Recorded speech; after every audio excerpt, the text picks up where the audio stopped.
I'm a Greek American, and when I come to Greece, of course I left San Francisco 2 days ago, so I'm still very jet lagged. And to come back to Greece, I feel alive. I was very tired on the plane, but I get out of the plane, I don't know, it's something about the air. I think that having a perspective from being outside of Greece gives you fresh eyes to look at this country as a beautiful place and the people as beautiful people. I think sometimes the Greeks are very close to the issues that surround them, and they lose the vision of just how fabulous Greece is. So it's nice to be back, and it's nice to see so many fellow countrymen, so many fellow Greeks. I've done a lot of things. I've run on all 7 continents of Earth twice. So I've run across Death Valley, which is the hottest place on Earth, in 56 degree temperature for 216 kilometers. And I've also run a marathon to the South Pole, where it's minus 45 degrees. So I've run in the hottest place on Earth and the coldest place on Earth. And and you know, how do you do these things? You take baby steps, very small steps. You run a marathon 1 step at a time. So even this morning, you know, how do I get out of bed when I'm so tired? You just get up, you splash some water on your face, you know, you shave, you put your clothes on, you come to the office and you meet people. You just do these things. You say yes, yes, yes, nay, nay, nay, nay. You accept everything. You say nay, nay, nay, nay too much. And your schedule is too full. But when you are uncomfortable and you are in awkward positions, that's how you grow as a human. If you always are in a zone where you're comfortable, you stagnate. Is that Yes. and that's how you do these things. As far as my activities, how do I run? What do I do to train? One thing that I never do is something that most of you are doing right now. I never sit down. So my entire office, my office is set up at standing level, and when I do my emails and when I write my books, I'm standing. And I'm constantly bouncing up and down on my toes. And in my office, I also have a pull-up bar and a sit-up mat. So I'm doing pull-ups. You know, when I start to, you know, when you do too many emails, so I do some push-ups and some pull-ups and some sit-ups. So constantly moving. And this is a very ancient Greek ideal, is the idea of movement as life.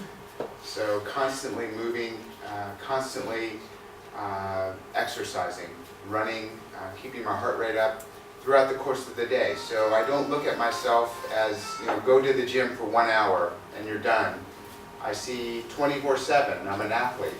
So everything I do is based on athletics. We drove here in a car today, but I wish, you know, if I had had a little more time, I would have run here. And you know, that's what I do when I'm at my house in San Francisco where I live, is I just have backpacks and I run to the grocery store, I run to the bank, and I do everything just on the run. Yeah. What are some of the things I've done? Well, I have run 50 marathons in all of the 50 U.S. states in 50 days. I've run from Los Angeles to New York City, so 5,000 kilometers, 75 days of running. And I would run between 80 and sometimes 100 kilometers per day without rest. So it was very challenging. And, you know, running through the desert was very hot. Running over the Rocky Mountains was very cold. So these are the kind of things I do. I've also competed in the Spartathlon. Does anyone know the Spartathlon? And I think that was my favorite race of all time. And I think there's no other foot race greater than the Spartathlon. And when I speak to other runners, marathoners, thousands of marathoners, at New York City Marathon, Chicago Marathon, Paris Marathon, I say to them, hey, do you know this Spartathlon? We don't know this Spartathlon. Even many Greeks, I say, do you know the Spartathlon? They say, what is the Spartathlon? And to me, every human on earth should know the Spartathlon. It's the origins of the marathon. And it's the greatest story ever told, and it's a very Greek story. So that makes me very proud. And my most recent book was a story about the Spartathlon. So with that, I'll stop talking and answer any questions you might have. About anything. Yeah. As soon as we can start. Well, yes, questions in the past, I'm a big fan of yours. I know you, yes. You remember, okay. Security!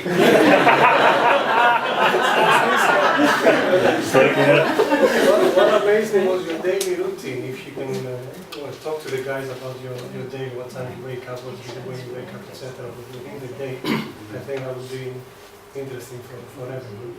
So I like to rise early in the morning, maybe 3:30, 4 a.m. What time do you go to bed? Late, maybe midnight. And then I run a marathon before breakfast, so I like to have a little exercise.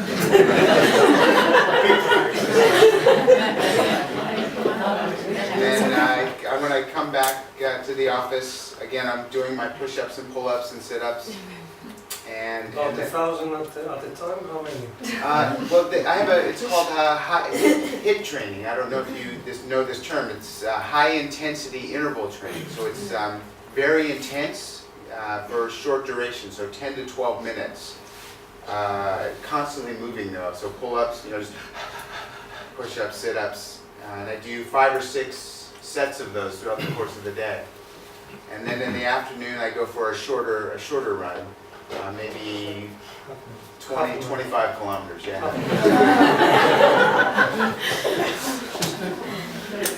But that's how I train.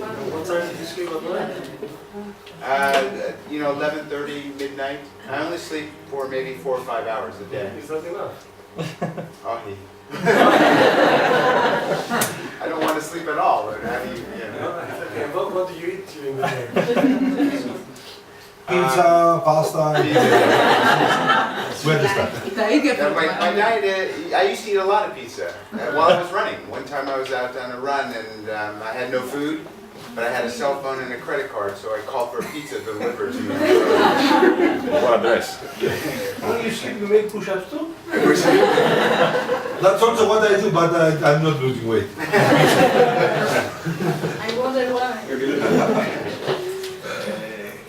How early during your childhood you decided that you are going to be a marathon man? Was it too early? 5 years old, 10 years old? Or? Does everyone hear the question? Yes. Yes. So I grew up in Los Angeles, and I began running home from kindergarten when I was a young boy, 6 years old, from school. And I ran until I was in high school, a freshman, as they say in America. So my first year of high school, I ran cross country competitively, and then I got bored with running. I thought running was a waste of time, so I stopped running. And I went to college, and I went to graduate school, advanced degree, and then I went to business school. So I received an MBA, you understand? Yes. And I had a very comfortable job in San Francisco with GlaxoSmithKline. I was a marketing executive. I had a nice paycheck. I had stock options, a company car. Wasn't a Ford, it should have been a Ford.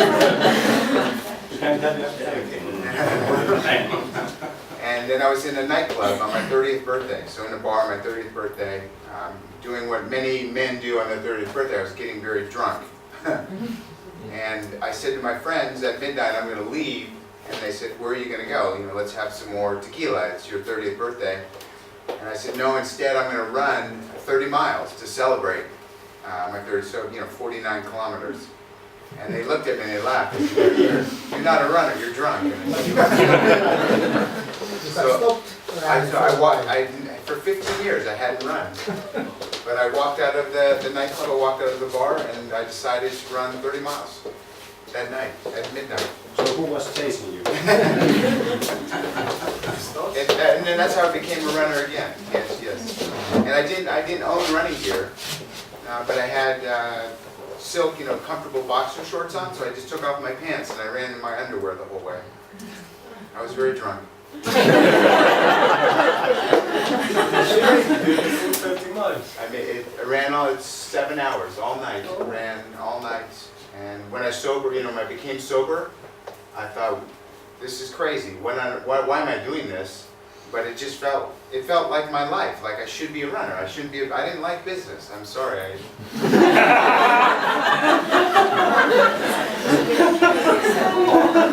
It's not for everyone, it wasn't for me. Even though I was successful, I didn't like my life. I thought if I had money, if I had a car, if I had all these comfortable things, I would be happy. And I was so comfortable, I was miserable. I had no struggle, no difficulty in my life. So I thought, get drunk and run 30 miles and that'll face some struggle. Did that answer your question? Let's get done. Yeah, one question. I get the feeling that you may start for the athletic reasons or the exercise or whatever, but I guess at this point I understand it's a state of mind for you. It's a state of life. Which are the basic advantages you have gained as a personality, as a person from this whole process? I think again, it's the idea of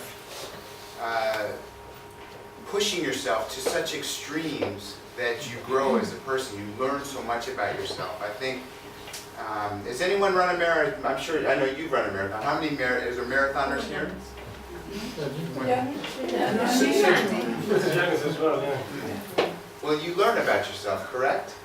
When you struggle, you're forced to look internally and say, what am I made of? How far can I go? You're very honest with yourself, and it teaches you many lessons. The marathon teaches you that there are no shortcuts to success. Discipline, sacrifice, commitment. It teaches you these things and it reinforces it. So many of the lessons I've learned from running translate into life, into business and into life. And so that's what I think is, it might sound crazy for me to recommend you run a marathon. You may think I could never run a marathon. But if you run a marathon, you will be a different man at the finish line than when you started, and it changes you. Running is very simple, but it's very profound and powerful as well. It's just a simple thing to do, but it's very much about up here. Yeah, you fail, you cannot find really excuses why you failed, so it should be yourself in any case. You must look internally. Exactly. Nikos, before you said that Dean is chasing and he's competing laws of nature, I think first of all you compete with yourself at every marathon. Before all, you compete with yourself. You challenge yourself first and then everything else. I think every race is you versus you, and you're absolutely right. And it's hard to describe sometimes what you feel like when you have very little sense of your surroundings. You walk into a room, surrounded by people, to rise to the occasion. And if I explain to you my schedule, you might think this is impossible. But 2 weeks ago, I ran a 100-mile race in San Francisco, so 162 kilometers. On Saturday, I ran this 80-kilometer race, a 50-mile race in Park City, a ski resort in America, in the snow. It was snowing. And I finished the race, I put all my wet gear in a bag, and I fly to Greece. So these things, you expand when you push yourself to those extremes. Hi. Do you manage to switch off your brain when you're running?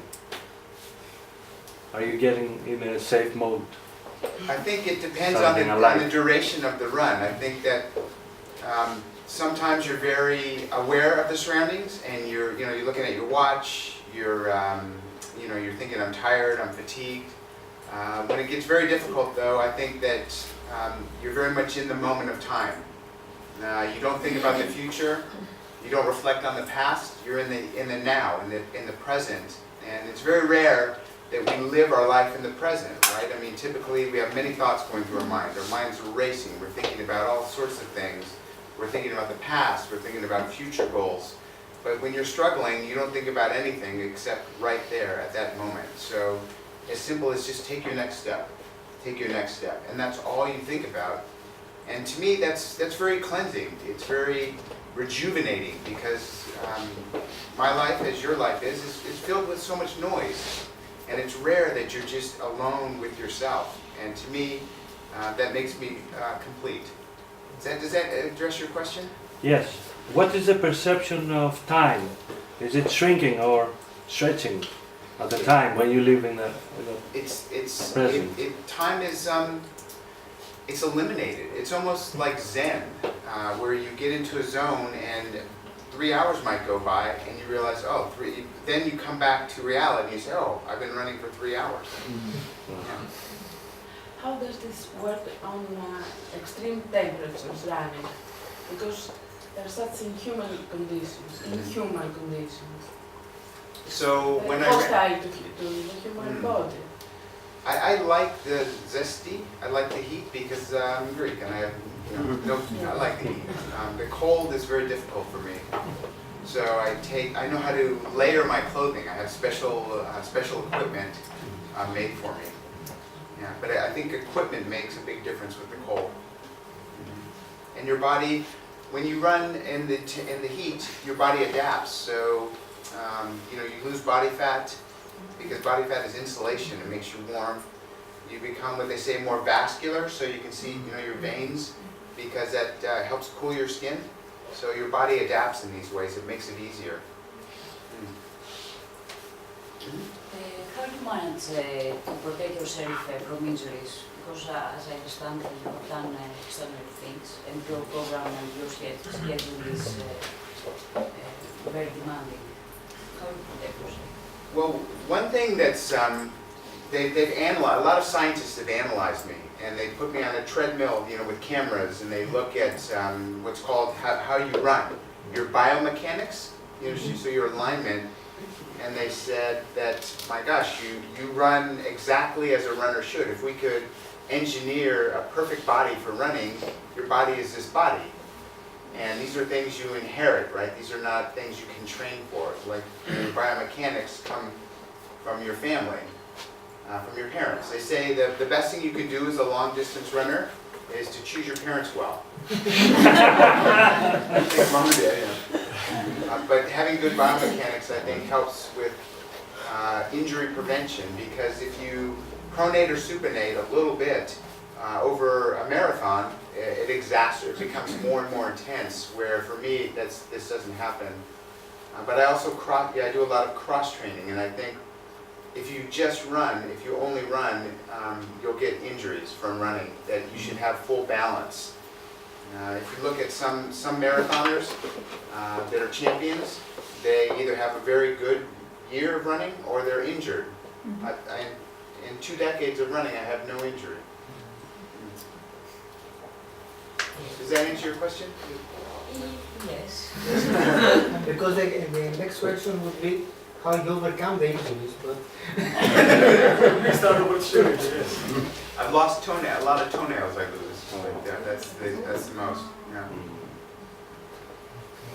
Have there been times where you felt that you would like to quit or just stop, and that you can't handle it anymore? Have there been such moments? Many moments. I don't. Oh yes, for anyone, many moments. And I think that's where you learn about how to go further. When you want to quit, you develop strategies. How can I keep going? I want to get to the finish. But there's been many, even a marathon. There's many, I say even a marathon, which a marathon is the pinnacle of achievement for many athletes. But even when I run a marathon, I think this might be the one I do not finish. Is there a race that you haven't finished? Then Have you ever run at a race and you didn't finish? I've run over 1,000 races, and there's been maybe 3 or 4 that I haven't finished. The only time I stop running is if I think I'm going to injure myself, if I'm going to do permanent damage to my body, that's when I'll stop. So I broke a rib one time when I tripped and hit a rock, and I stopped. But those kind of things. But other than that, I will not stop. How does your family react to this? You're changing him. They think I'm crazy. My dog doesn't like me very much. I have two children. I have Alexandria, my daughter, and Nicholas, my son. And they've always known me as a runner. So they know me as no different. They just think I'm dad.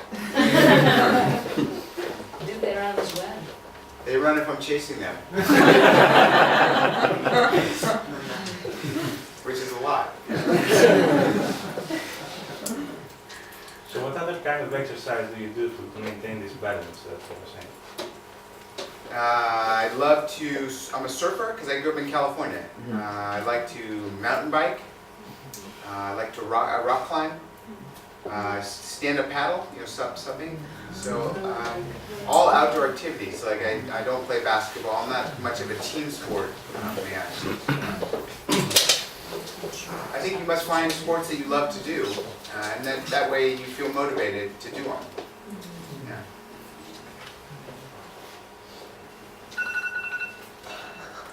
What would your advice to the team here? If you really want advice, Quit your job. give up right now. No more baklava. I would say no. With diet, I would say if you can cut anything that's processed or refined, anything that has to go through a machine before you put it in your mouth. Once I eliminated these foods, I felt so much more energetic. Nothing in a bag. There was a mentor of mine. His name was Jack LaLanne. He was one of the fitness men from a long time ago. And he said, if man makes it, don't eat it. And if it tastes good, spit it out. So eat a very traditional Greek diet. I think that will help right away. And then I would say, I know this might sound crazy, sign up for a marathon. Be bold. It's so easy to go online and find a marathon. Say the Athens Classical in 2018 and just hit enter. And then, you have a commitment. And that forces you to rise to the occasion. And I know you're probably looking at me saying, I could never run a marathon, I have no desire. It will change you. It will change you. For the better. You might end up in the hospital, but...